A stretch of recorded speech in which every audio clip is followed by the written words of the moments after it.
Operation tiger संदर्भात पुढे आणखी एक महत्त्वाची बातमी. ठाकरेंच्या खासदारांचा वेगळा गट स्थापन झाला. सूत्रांकडून माहिती कळते वेगळ्या गटाला लोकसभा अध्यक्षांनी मंजुरी दिली आहे. ठाकरेंच्या 6 खासदारांनी सह्या केल्या असल्याचं सूत्रांकडून कळतंय आणि हा वेगळा गट झालाय. लोकसभा अध्यक्षांनी या गटाला आता मंजुरी दिल्याचं कळतं आहे.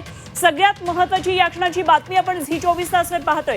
ठाकरेंच्या खासदारांचा आता वेगळा गट स्थापन झालेला आहे. लोकसभा अध्यक्षांनी मंजुरी दिली आहे. उर्वशी खोना आमच्या दिल्लीतल्या प्रतिनिधी या सर्व घडामोडींवर कालपासून लक्ष ठेवून आहेत. थेट जाऊया उर्वशीकडे. उर्वशी, वेगळा गट आता स्थापन झालेला आहे. ठाकरे गटातून वेगळ्या खासदारांचा काय नेमकी या संदर्भातली सध्याची अपडेट आहे?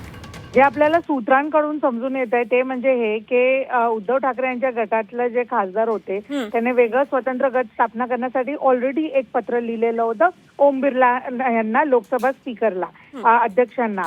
तिथे काल दुपारी जे आहे 3 वाजता हा पत्र जेव्हा पोहोचला तेव्हा ओम बिर्ला यांच्या ऑफिसकडून एक जे आहे कम्युनिकेशन झालं आहे आणि संपर्क साधण्यात आलं आणि त्यात हे समजून आलं आहे की खासदारांना स्वतंत्र गट मिळण्याची जी आहे मंजुरी मिळाली आहे. उर्वशी, कधी झालंय हे सगळं? हे काल दुपारची घटना आहे आणि जेव्हा मंजुरी मिळाली त्यानंतर या सगळ्या खासदारांना जे आहे दिल्लीत आणण्याची गोष्ट बाहेर आली आहे आणि ओम बिर्ला यांनी स्वतंत्र गटासाठी पत्र जे दिले आहेत त्या सगळ्या खासदारांना उपस्थित राहायला पण सांगितलं होतं आणि ते उपस्थित राहणार असं म्हणून समजून आलंय आणि त्यानंतरच जे आहे आज त्यानंतर दिल्लीत सगळ्यांना बोलवण्यात आलं.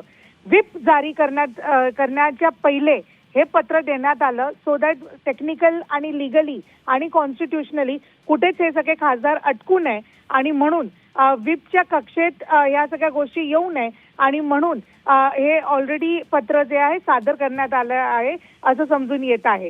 काल दुपारची 3 वाजताची ही घटना आहे जेव्हा या सगळ्यांना मंजुरी मिळाली आहे असं आपल्याला समजून येत आहे.